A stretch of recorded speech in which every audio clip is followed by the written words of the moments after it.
Muy bien. ¿Qué tal? Muy buenas noches con todos. Bienvenidos a esta pequeña charla titulada Gestión de proyectos de datos con Git y RStudio. Mi nombre es Abraham Zamudio y yo voy a ser el encargado de desarrollar esta pequeña charla. ¿Ok? Muy bien. A ver, vamos a desarrollar estas ideas. ¿Ok? No vamos a tal vez programar, sino básicamente aprender a analizar este tipo de escenarios, ¿ok? ¿Y por qué es que estas dos herramientas, tanto el protocolo Git como RStudio, hoy en día llamado POSIT, justamente son una muy buena opción si es que hemos elegido R como lenguaje de programación, ¿ok? A ver, entonces, para abordar esta presentación, vamos a utilizar una estrategia didáctica un tanto conocida llamada como el método del caso, ¿ok? Básicamente, no vamos a simplemente centrarnos en escuchar teoría. En su lugar, lo presentaremos mediante una situación real o valgan verdades muy similar a la realidad, que justamente nos va a permitir percibir los desafíos que queremos resolver, cómo es que lo vamos a analizar en principio, las discusiones que podemos llegar a tener, así como llegar a la conclusión de que justamente Git y RStudio, después de los muchos problemas que se pueden presentar, serían las herramientas ad hoc para justamente ayudarnos a resolver un inconveniente bastante común. A ver, el día de hoy nuestro objetivo, por así decirlo, principal es doble. Primero, queremos percibir el análisis que requiere para desentrañar un problema complejo. Y el segundo, ver cómo la metodología, la estrategia de herramientas como Git y RStudio justamente nos ofrecen soluciones tangibles al desafío que nos puede proponer un caso muy común. ¿Ok? Entonces, básicamente nos vamos a enfrentar a un caso que tal vez hace algo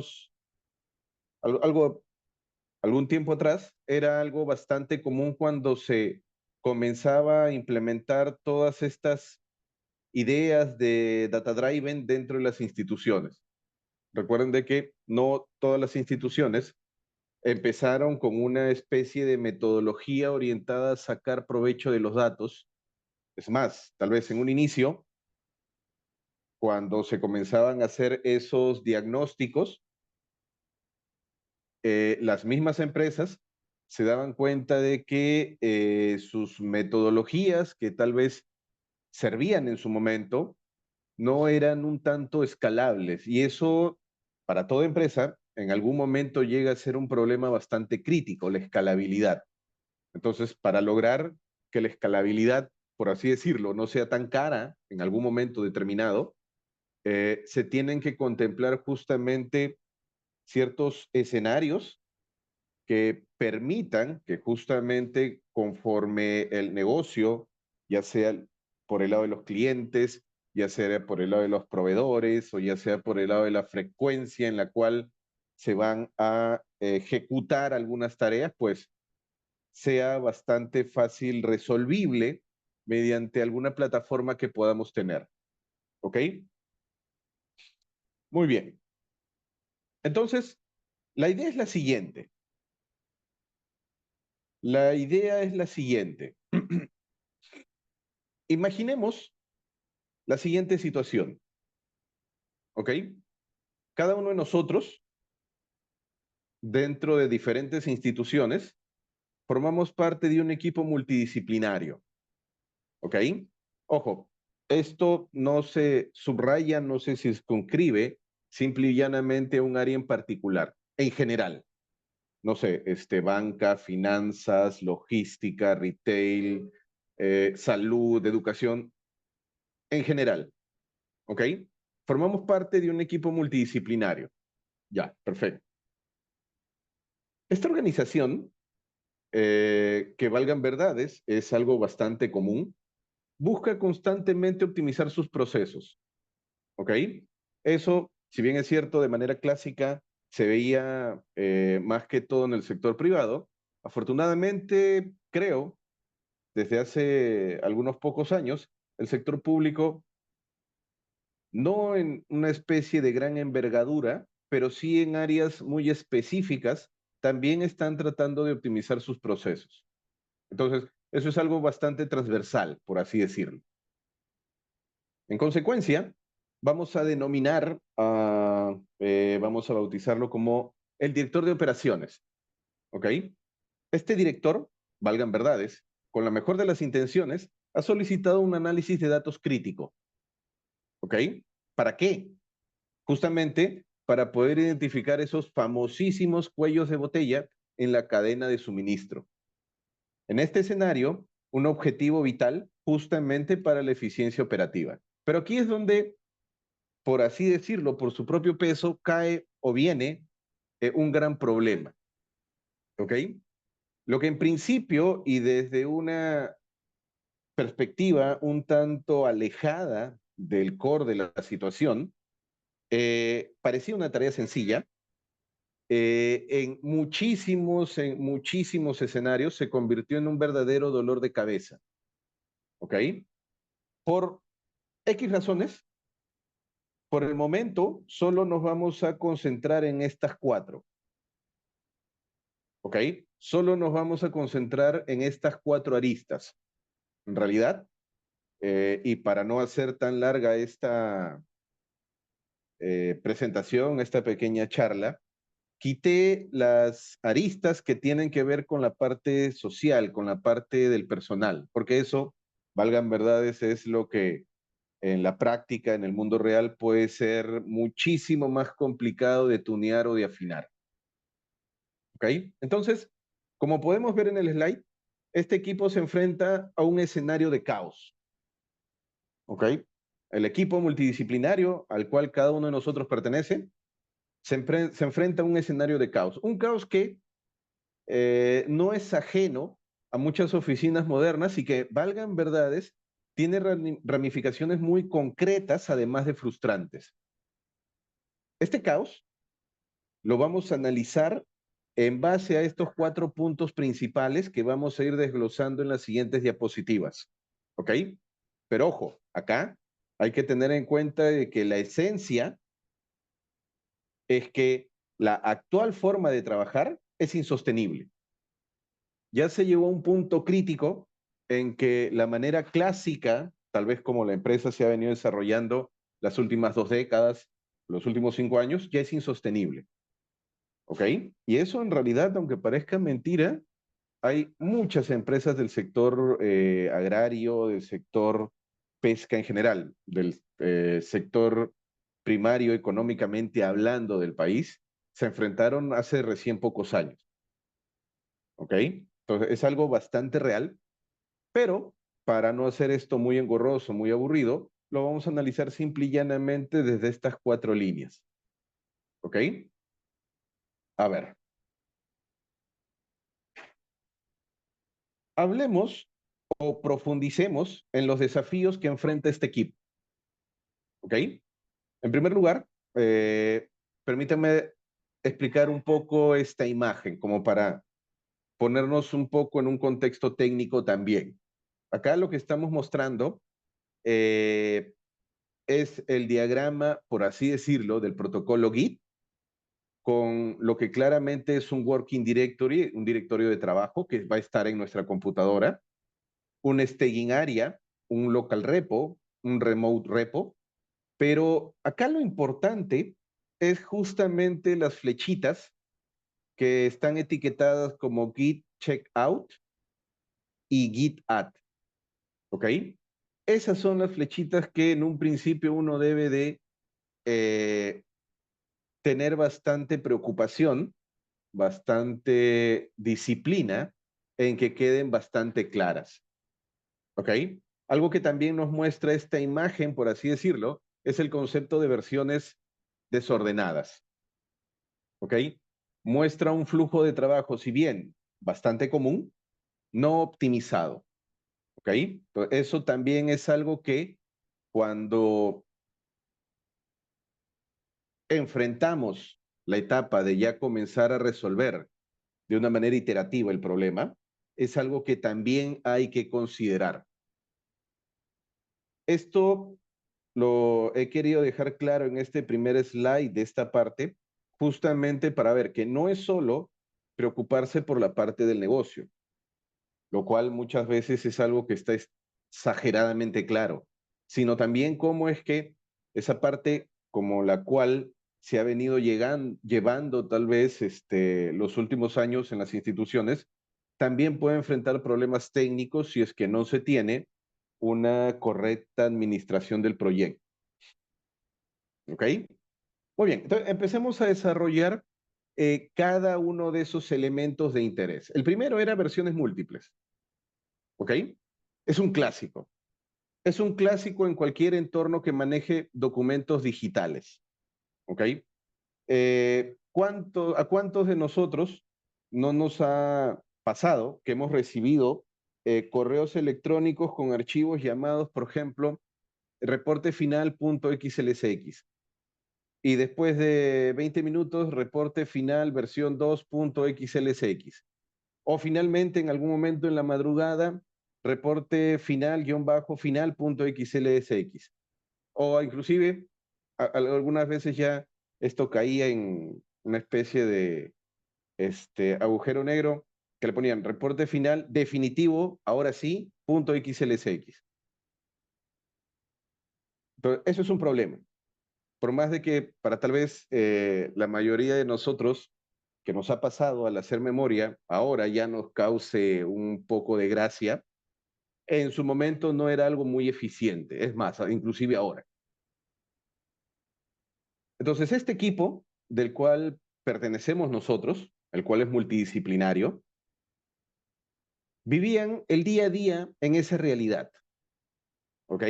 La realidad de que circulan múltiples versiones de un mismo documento, de un mismo reporte, de una misma base de datos, de un resultado asociado a un modelo. O sea, siempre nos encontrábamos con que circulaban varias versiones de algún documento digital.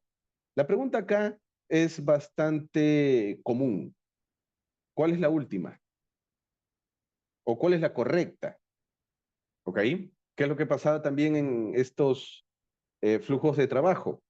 Que después de una reunión tal vez entre las personas ya de más alto nivel, se daban cuenta de que había un problema en ese reporte. Llegaba la persona encargada y la persona encargada nuevamente, después de haber enviado reporte final XLSX, reporte final B2 XLSX o reporte final definitivo ahora sí XLSX, pues resulta que ahora ese reporte final definitivo ahora sí .xlx tiene una nueva versión. ¿Ok? Una corrección, por así decirlo. Entonces, en esos entornos justamente aparecían esas dos preguntas, ¿no? ¿Cuál es la última? Y también, ¿cuál es la correcta? Entonces, esto lleva a que cada miembro del equipo esté trabajando con datos diferentes y naturalmente obtengan resultados distintos. Entonces, esa inconsistencia es la norma, ¿ok? Esa inconsistencia es la norma y la confianza en los datos se erosiona rápidamente, ¿ok? El segundo problema, ¿ok? El segundo problema está íntimamente ligado eh, a algo muy natural que todos quieren aportar, ¿ok? Algo muy natural es que todos quieren aportar para ese reporte. Pero ¿qué pasa cuando un colega, por ejemplo, de un área no muy técnica de la operativa del negocio, por ejemplo, el área de marketing, ¿ok? Con las mejores intenciones del mundo, añade una nueva columna, un reporte, y sin saberlo, sobrescribe cambios cruciales que una persona técnica del equipo ya había realizado la semana anterior. ¿Ok? Eso obviamente es una pesadilla. ¿ok? Pero aunque parezca mentira, solía pasar, ¿ok? Entonces, ¿qué es lo que concluye el equipo? Pues que ya se había perdido trabajo, ¿ok? Y ahí es donde comienzan esos roces. ¿Por qué? Porque justamente genera frustración. Y en lugar de colaborar eficientemente, el equipo básicamente se encuentra pisándose los talones. ¿Cómo así? Pues porque uno destruye el progreso del otro. Entonces, estos dos problemas por sí solo pueden paralizar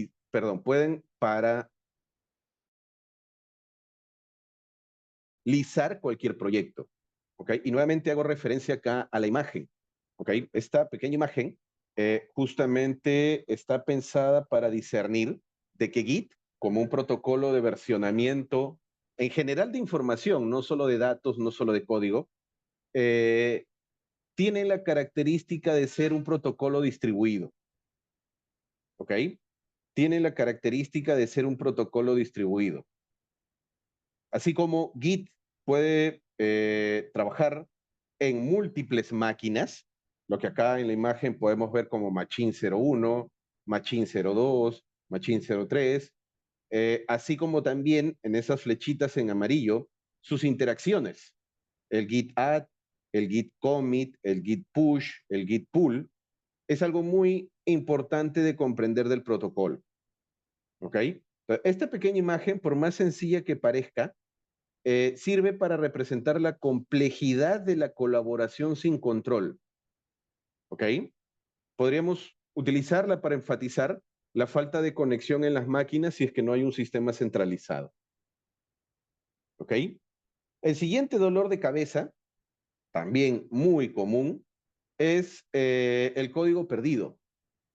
¿Ok? ¿Cómo se percibía esto en las organizaciones?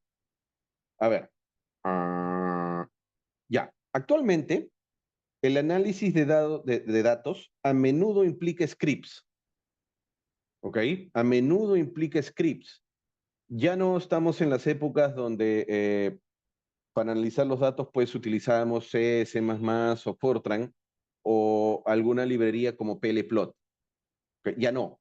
Hoy en día utilizamos lenguajes de más alto nivel, justamente como R, que es una muy buena primera opción, o como Python, que es una opción un tanto más escalable. Entonces, actualmente, el análisis de datos a menudo implica el hecho de escribir scripts o, valgan verdades, piezas pequeñas de código que automatizan cálculos complejos o transformaciones sobre los datos. ¿Ok? Ahora, en nuestro caso, para plasmar este dolor de cabeza titulado código perdido, vamos a ponernos en el siguiente escenario. A ver, eh, un miembro del equipo de finanzas había desarrollado un script clave en R, ¿ok? Porque sabe procesos estocásticos, porque sabe macroeconomía dinámica, porque sabe teoría de juegos, o sea, utilizando todo su conocimiento, había desarrollado un script clave, ¿ok? Que proveía justamente información relevante a los tomadores de decisión. Un script que, valgan verdades, era crucial justamente para los reportes de operaciones. Pero, ¿dónde lo guardó? Usualmente, eh, solo en su computadora personal, ¿ok? Entonces, a veces ocurre de que estos componentes del equipo, esta persona, sale de vacaciones. Entonces el script es inaccesible, ¿ok? Y no se puede replicar el cálculo. No se puede replicar el cálculo, porque, valgan verdades, tal vez para alguien que no es del área de finanzas, no puede entender la lógica que se plasmó en un documento. Y, lamentablemente, el proyecto se detiene. ¿Ok? Este es un punto crítico. El código, hoy en día, es un activo de la organización y su pérdida puede tener un impacto significativo. ¿Está bien? Por eso es que es importante que todos los miembros del equipo conciban, es importante que todos los miembros del equipo interioricen los beneficios que tiene el usar Git. ¿Ok? nos va a permitir recuperarnos de errores, nos va a permitir de manera muy natural colaborar, traquear el historial de nuestro proyecto, así como también experimentar. ¿Ok? ¿Por qué es un beneficio el hecho de recuperarnos de los errores? Porque a veces ocurre de que, digamos, yo actualicé mi repositorio hace una semana, vino un nuevo requerimiento del cliente, implementé ese requerimiento en base a las condiciones que el mismo cliente ha puesto, pero ahora resulta que no es muy compatible con algunas características del sistema. Entonces, tengo que volver a una versión anterior del producto para justamente, ya sabiendo o a sabiendas de que ese nuevo requerimiento puede traer consigo algunos problemas de incompatibilidad, pues desarrolle, por así decirlo, una capa intermedia de tal manera de que esos problemas de compatibilidad ya no se presenten. ¿Ok? ¿Por qué decimos que otro beneficio en Git también es la colaboración? Pues porque de manera bastante común, cuando uno desarrolla un producto, tiene una parte, por ejemplo, de loguearse, ¿no?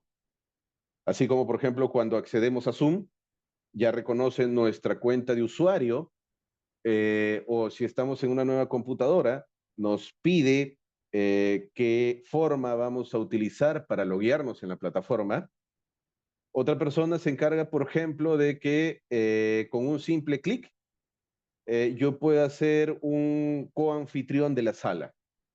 Esa es otra característica del producto. Otra característica puede ser, por ejemplo, de que el usuario puede estar en la capacidad de transmitir la reunión hacia alguna red social.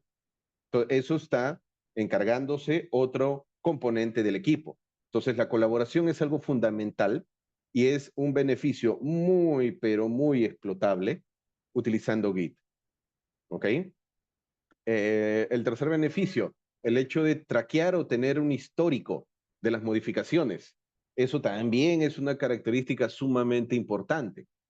Supongamos que algo pasa mal, perdón, que algo ocurre o se ejecuta de manera errónea, entonces siempre va a haber alguien responsable. ¿Ok? Y si eso no está muy claro, entonces el que lleva a cabo todo el mantenimiento del proyecto es o puede ser capaz de justamente saber quién es el que agregó esa funcionalidad determinada o quién es el que utilizó esa versión antigua de algún módulo determinado. ¿Ok? Y la experimentación, que en el caso de análisis de datos en general también es algo muy importante. En Git uno puede manejar una serie de branch o ramas donde cada una de ellas es independiente de la otra.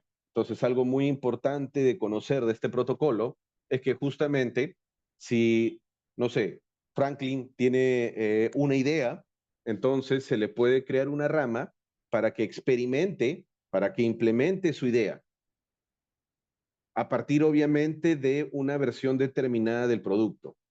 O puede venir Jorge y decir, oye, a esa idea que ha tenido Franklin le falta un pequeño cálculo estocástico para que sea más realista. Ah, ya, entonces, a partir de la rama que se abrió para Franklin, se puede sacar otra subrama para Jorge, para que en base al código que Franklin implementó, desarrolló, documentó, pues Jorge pueda agregar esa nueva característica. ¿Ok? ¿Qué tal? Buenas noches, Jorge. Entonces, todas estas, todos estos beneficios son fundamentales, ¿ok? Si bien es cierto, a veces cuando uno lo lee en la documentación no quedan muy claras, pues la idea de una charla y la idea de analizar un problema, considerando las características del producto, pues es algo fundamental, ¿ok?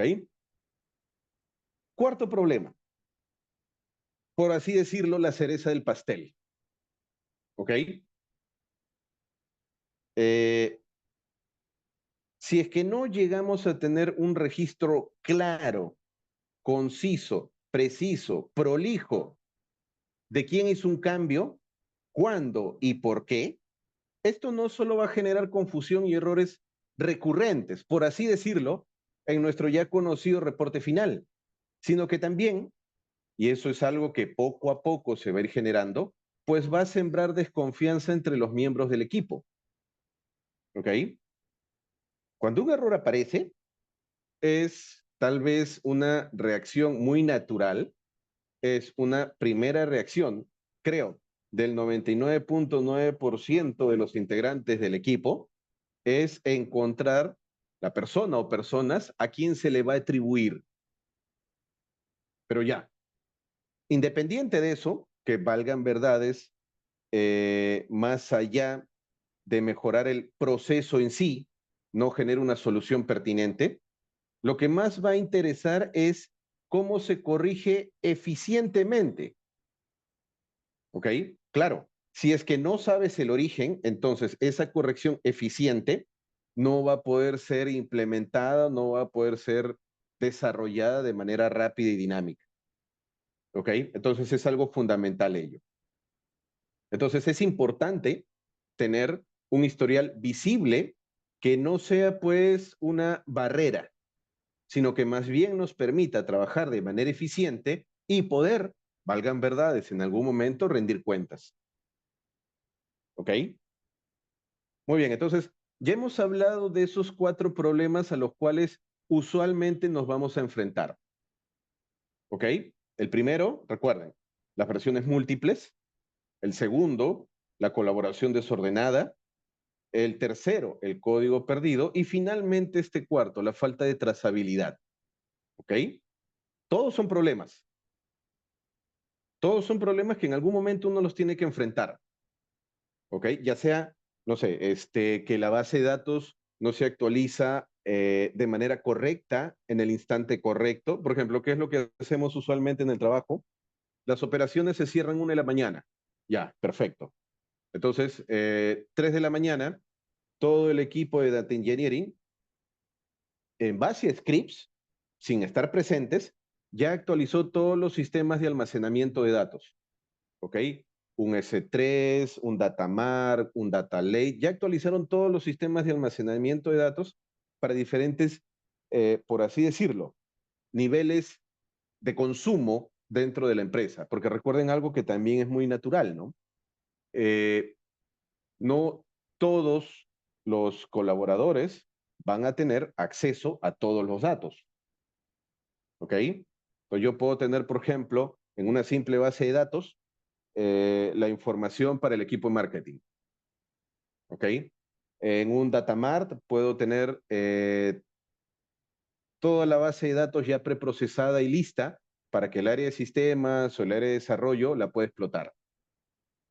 O puedo tener absolutamente toda la data y la metadata de todos los productos que la empresa puede estar necesitando justamente para un área de auditoría. ¿Ok? Ya. Pero eso, obviamente, en algún momento tiene que tener un llamado a la acción. Y ese es justamente lo que de manera clásica se le denomina el ultimátum del director. ¿Ok?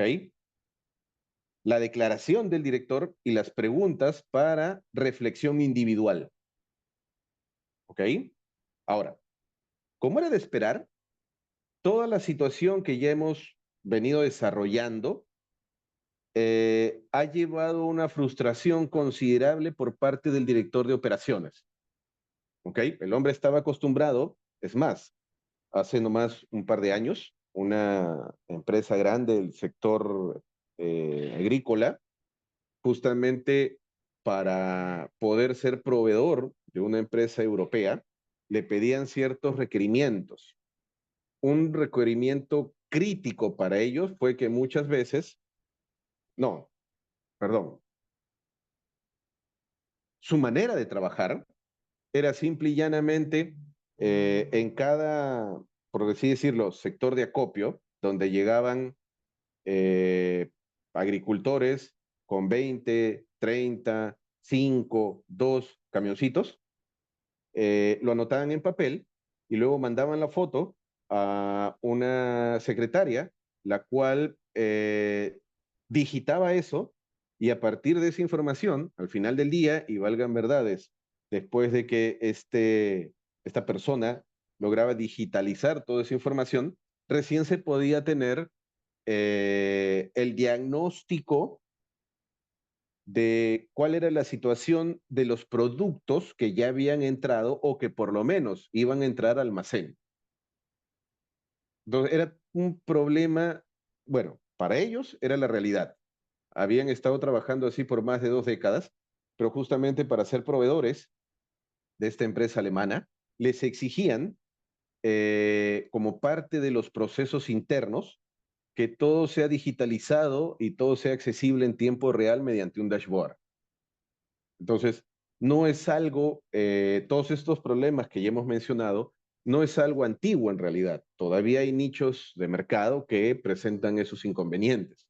Y justamente son esos nichos de mercado los que al tratar de disponibilizar sus productos para un mercado más dinámico, más amplio, más consumista, pues tengan que comenzar a cambiar justamente su metodología de trabajo.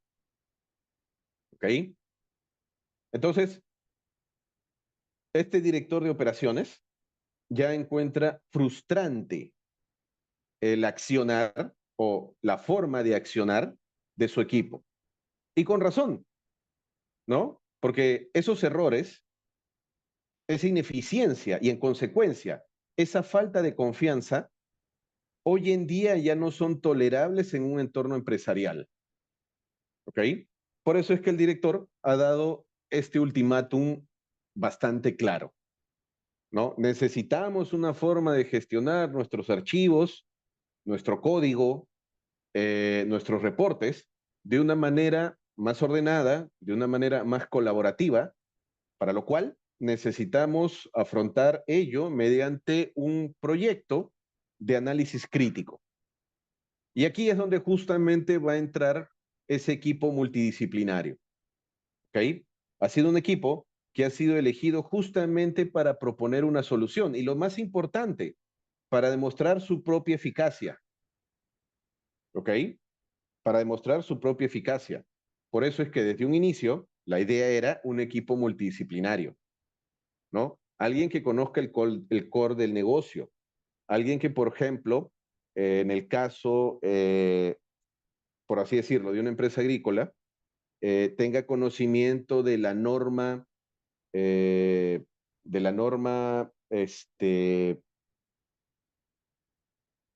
el punto de vista de salud, alguien que tenga conocimiento de técnicas de calidad, si son productos que pueden malograrse, alguien que tenga conocimiento de cómo debe funcionar esa cadena de frío, ¿ok?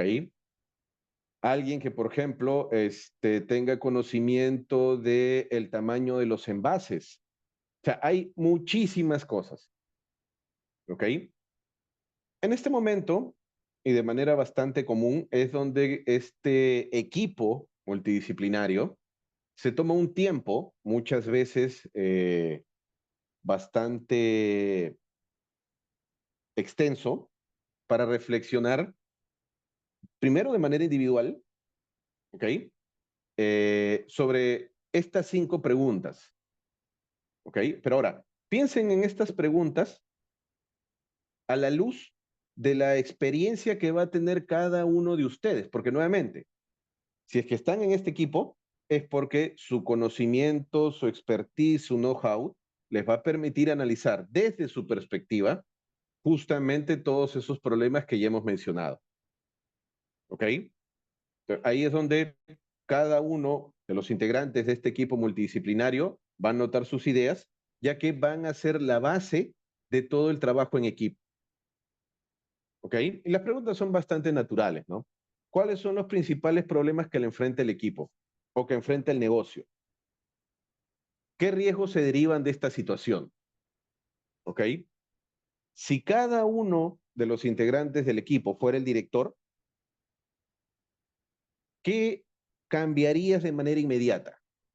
¿Qué cambiarías a corto plazo y qué cambiarías a largo plazo? La cuarta pregunta es, ¿cómo un sistema de control de versiones podría ayudar? Claro, para eso ya se requiere un conocimiento más técnico de la parte informática. La pregunta 5, y no por ello la menos importante, ¿Por qué es clave que el código sea accesible y trazable? ¿Ok? Por ejemplo, un escriben R. ¿Ok? Entonces, cada elemento del equipo va a comenzar a responder estas preguntas. Ojo, hay elementos, obviamente, que no van a tener un conocimiento informático, así que simple y llanamente lo van a responder en función a su criterio. ¿Ok? Muy bien.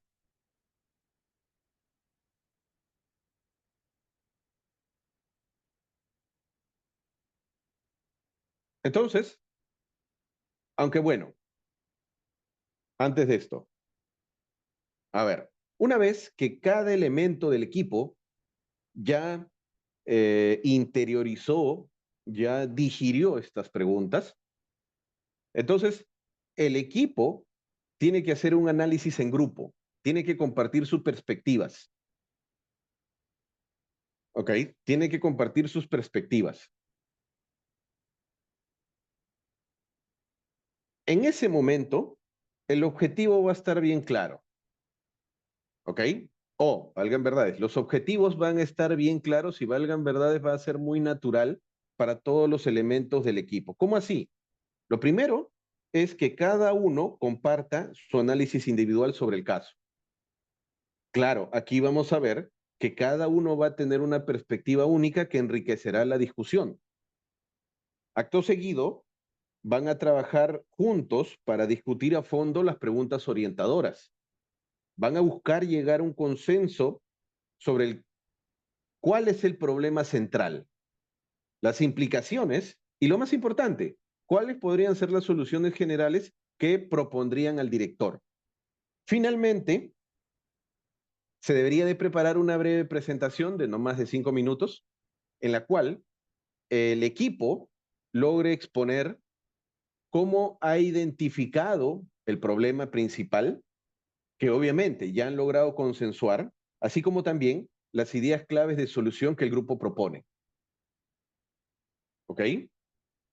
Una vez que esa, por así decirlo, dinámica grupal, una vez que esa apertura al debate haya sido consensuada, haya logrado un punto de convergencia, entonces es el momento de la fase plenaria, ¿ok? Es el momento de la fase plenaria.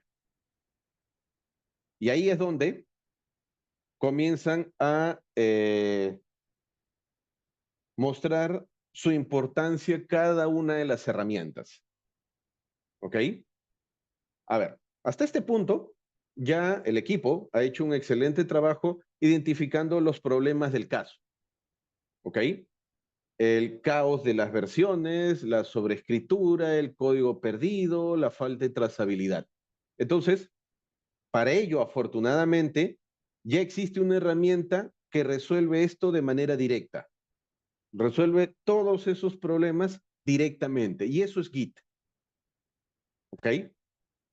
La pregunta cae por su propio peso. ¿Qué es Git? En esencia, es simple y llanamente un sistema de control de versiones distribuido. En realidad, creo que cuando uno lee la historia de Git, o se da cuenta lo fascinante que es el proyecto. En principio, Git fue creado, me parece, a inicios de 2005 por nada más y nada menos que Linus Torvalds. Exacto. La misma persona que décadas atrás desarrolló el kernel de Linux.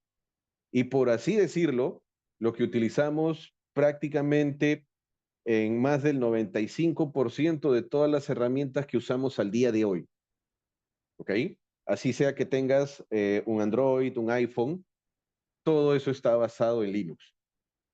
Ahora, ¿por qué es que Linus Torvalds en el 2005, ojo, 2005, o sea, no estamos hablando de la década, no sé, de los 90, donde las computadoras recién salían, sino ya se tenía, por así decirlo, una idea muy actual de las características que debería de tener una computadora y su sistema operativo.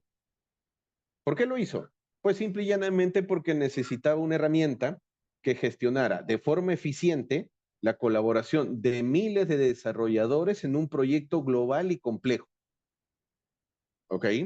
Para ello, y ahí es donde es importante el diseño de la herramienta. El éxito de Git y la razón por la cual tal vez al día de hoy se ha vuelto el estándar de facto es su filosofía distribuida. ¿Ok? Como se ve en este pequeño esquema, Distributed Version Control.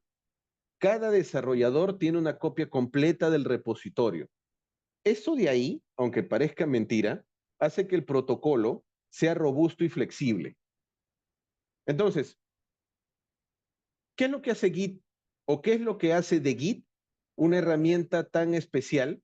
Y valgan verdades ya, la solución perfecta para nuestro caso. La primera, el tener un historial completo. Cada vez que guardamos cambios en Git, lo que técnicamente hablando se le denomina un commit, Git registra exactamente qué cambió, quién lo hizo, cuándo y lo más importante, permite añadir un mensaje explicando por qué lo hizo. Es decir, adiós a esos nombres de archivo, reporte final, ahora sí, por fin, versión 2025.xlsx. ¿Ok? ¿Qué más hace especial a Git? La colaboración segura. Git permite, ¿ok? Que literalmente hablando, miles de personas puedan trabajar en el mismo proyecto o inclusive en el mismo archivo sin estarse sobreescribiendo. ¿Ok? Utiliza conceptos como el de rama o branch para que cada uno de nosotros pueda desarrollar nuevas características de forma aislada y luego fusionarlas, lo que nuevamente el tecnicismo se le suele llamar merge, ¿ok? Pero pueda fusionarlas de forma controlada, ¿ok? Otra característica que tiene Git es la copia centralizada, lo que literalmente hablando se denomina repositorios, ¿ok? Aunque Git es distribuido, a menudo y de manera muy común, utilizamos plataformas como por ejemplo GitHub o GitLab para tener una copia centralizada de nuestro proyecto, lo que obviamente facilita que todo el equipo acceda al código y a los datos de forma consistente. Si bien es cierto, no son las únicas plataformas, son las que, por así decirlo, y de manera gratuita, son más cercanas a prácticamente cualquier profesional. Y la última característica que justamente permite que Git sea la solución es la trazabilidad. ¿Ok? Básicamente es la clave para la confianza. Con Git siempre va a haber un registro inmutable de cada paso y de cada decisión. Si algo sale mal, puedes volver en la línea del tiempo, puedes volver atrás a cualquier versión anterior, identificar el cambio y corregirlo con precisión. En resumen, y eso es algo hoy en día bastante común, Git es la columna vertebral que nos permite pasar del caos de nuestro caso a un sistema organizado y colaborativo. ¿Ok? Pero obviamente eso no va a quedar ahí.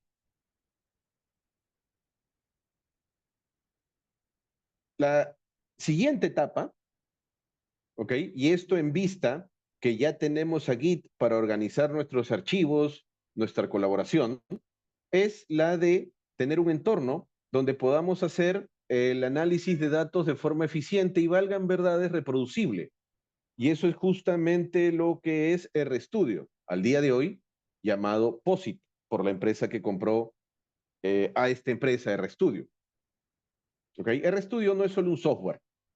RStudio es lo que denominamos un entorno de desarrollo integrado diseñado específicamente para trabajar con el lenguaje de programación R. ¿Ok? Que, valgan verdades, es una muy buena primera opción para proyectos de estadística y ciencia de datos.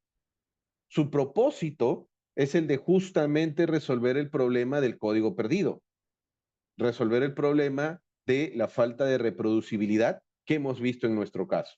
¿Qué es lo que hace RStudio? Bueno, al ser un entorno unificado, nos va a proporcionar un solo lugar para escribir nuestro código ¿ok? Ejecutarlo, ver los resultados, visualizar gráficos y gestionar los archivos. Es básicamente como tener todo un laboratorio de análisis de datos en un solo panel. ¿Ok? ¿Qué más permite? Reproducibilidad. Valgan verdades, uno de los mayores beneficios que tiene RStudio. ¿Ok? Nos va a permitir guardar nuestros scripts y con ellos obviamente replicar el análisis en cualquier momento, asegurando que los resultados sean consistentes y verificables. Ahora, esto es crucial. ¿Ok? Esto es crucial cuando, por ejemplo, nuestro colega de finanzas esté de vacaciones y necesitemos acceder o necesitemos entender cómo calculó el valor de un parámetro en específico. ¿Ok? Otra característica que tiene RStudio es justamente la integración con Git. ¿Ok? Bueno, valga en verdad, es la integración con Git con una serie de botoncitos, porque cualquier entorno de desarrollo integrado tiene una especie de terminal o de consola tipo DOS para ejecutar ahí los comandos. ¿Ok? Pero justamente esta integración con Git es la funcionalidad clave. ¿Ok? RStudio no solo nos va a permitir escribir código, sino que también tiene una integración, valgan verdades, nativa y bastante fluida con Git. ¿Ok? Esto significa, en principio, que podemos realizar operaciones con Git, por ejemplo, los commit, por ejemplo, ver el historial de cambios, por ejemplo, crear ramas directamente desde la interfaz de RStudio. Por ejemplo, hace unas semanas que iniciamos el curso de Python para Machine Learning, eh, accedíamos mediante una línea de comandos justamente a todo el historial de diferentes proyectos, ¿ok? Accedíamos justamente a todo el historial de diferentes proyectos y ahí veíamos, por ejemplo, para el caso de Python, que durante todo o la mayoría de 1990, Guido Van Rossum era el único desarrollador, hasta que a mediados del 91 publicó la versión 0.9, a partir de lo cual ya comenzaron a aparecer más desarrolladores. Entonces, se puede ver el historial desde el primer día que se empieza a traquear los cambios en los archivos. De igual manera, se puede ver, por ejemplo, todos los cambios que hubo en una ventana determinada de tiempo. Por ejemplo, algo bastante común cuando uno eh, trabaja en el desarrollo de un producto es, por ejemplo, si entras como jefe del proyecto, heredado a partir de una persona anterior, entonces saber o que quede bastante claro a partir de qué momento, a partir de qué instante de específicamente qué día, eh, se ve plasmado la razón por la cual has llegado a ser el encargado del producto. ¿Ok? Ahí es donde las personas que gestionan el código también tienen métricas, las cuales obviamente van a estar basadas en cantidad de líneas de código que escriben todos los desarrolladores al día, las cuales están basadas, por ejemplo, en qué desarrolladores han logrado mejores merge del producto a partir de varias ramas y así un montón de indicadores. ¿Ok? Esto hace que justamente la gestión de versiones sea parte del flujo de trabajo hoy en día de prácticamente cualquier proyecto. ¿Ok? Otra característica que hace a RStudio una muy buena elección es justamente la productividad. ¿Ok? Características como, por ejemplo, el autocompletado de código, la depuración, el hecho de tener herramientas para crear reportes interactivos o presentaciones, pues hace que justamente RStudio potencie enormemente la productividad de los analistas. En resumen, eh, RStudio es un espacio de trabajo que nos va a permitir no solo recuperar el código perdido, que como ya hemos visto puede ser un gran problema, sino también hacer que todo nuestro proceso de análisis sea robusto, sea transparente y lo más importante, reproducible y gestionable con Git. ¿Ok?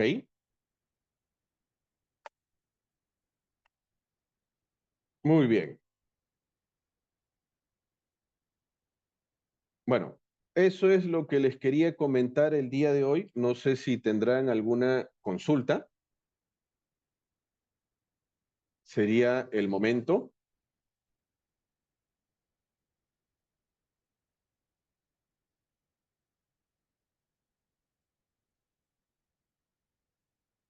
Acá está.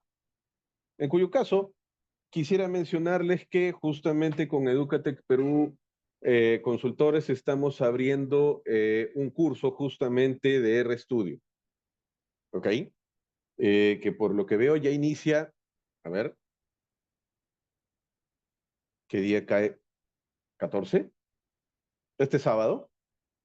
La idea del curso es empezar desde cero, ¿ok? La idea del curso es concebir como parte principal de la columna vertebral de todo proyecto el versionado de software. Eso es justamente lo que vamos a ver en la primera sesión.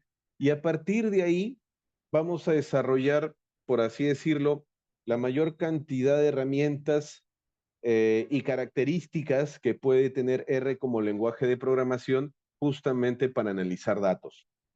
¿Ok? Tal vez los que ya han llevado algún curso conmigo eh, sabrán de que no suelo ser de utilizar presentaciones para enseñar a programar. Soy más que todo de la filosofía de que a programar se aprende programando. Así de sencillo. ¿Ok? No, no me gusta mostrarles primero una presentación, qué hace esta función. No, es mejor, es de frente a programar. Entonces, por ejemplo, vamos a iniciar de manera bastante rápida con algunos elementos básicos del lenguaje. Vamos simplemente en la tercera sesión, de manera bien directa, aprender a trabajar con todo lo que tiene que ver con datos que almacenen información temporal. No tanto para, por así decirlo, volar y tratar de construir un modelo de forecast, no, sino entender la esencia de los datos que almacenan información temporal. ¿Ok? Y a partir de ahí vamos a comenzar a desarrollar, pues, todo un conjunto de skills que nos permitan hacia el final del curso poder afrontar muchos problemas utilizando R. Algo que siempre me suelen preguntar, por ejemplo, es ¿por qué no de frente ir a ggplot, que tal vez es lo que está más de moda, lo más moderno? La razón es sencilla. Desde el punto de vista de la programación, es fundamental, ¿ok? En realidad es algo crítico, conocer una herramienta desde la base, ¿ok? Conocer una herramienta desde algo que te permita concebirlo, construirlo desde cero. Por eso es que siempre me gusta empezar todo el tema de visualización con R, con el sistema base de R. Obviamente después de hacer algunos tópicos inferenciales, ¿no? Vamos a ver muestreo, estimación de parámetros. En realidad la sesión 8 y la sesión 9 son bastante, por así decirlo, constructivistas, ¿ok? Otra característica mía cuando enseño estas cosas es que no me gusta mostrar que las fórmulas aparecen de la nada, ¿ok? No soy de esa política de saco el sombrero de mago y ¡pum! Aparece un conejo que hace todo. No, me gusta enseñar cómo se hace el sombrero, ¿ok? Entonces justamente la sesión 8, la sesión 9, la sesión 10 son la base. ¿Ok? Ahí básicamente vamos a desarrollar justamente todo lo que tiene que ver con el core en sí de lo que es la estadística inferencial, lo cual, valgan verdades, siempre, y es más, eso es motivo de estudio, hay papers muy, pero muy interesantes sobre cómo, tanto en alumnos de pregrado como en alumnos de posgrado, esos tópicos propios e inherentes de la estadística inferencial no son digeridos de la manera adecuada, ¿no? eh, simplemente son digeridos como una especie de fórmula, ¿no? Veo un numerito y a partir de eso puedo comenzar a decir un montón de cosas. pero no saben cómo se calculó ese numerito. No saben por qué es que ese numerito debe ser menor que 0.05 o en qué aplicaciones o en qué escenarios debe ser menor que 0.01 o por qué es que es mejor que sea menor que 0.01 que menor que 0.03. Entonces, construir ese framework matemático es algo importante. ¿Ok? En el módulo 3 ya vamos a entrar a propiamente el manejo de datos, ya vamos a cerrar viendo la visualización de datos con ggplot, ¿ok? Acá sí nos vamos a detener bastante en la aplicación, porque afortunadamente hoy en día pues datos es lo que sobra. Lo importante es comenzar a sacar insights de esos datos, ¿ok? Hasta inclusive en la sesión 21 vamos a ver un poco de los datos georreferenciados, ¿ok? Bueno, creo que no lo dije al inicio de la presentación, pero mi nombre es Abraham Zamudio y ya vengo enseñando algunos años con Franklin en Educate Perú Consultores y espero que esta sea una oportunidad nueva para poder compartir mis conocimientos. Bueno, si es que no hay preguntas, yo creo que ahí nos quedamos el día de hoy. Por ahí veo de que por el chat de la reunión Franklin ya compartió los datos de contacto y nada, nos vemos en una próxima oportunidad. Muy buenas noches con todos. Hasta luego.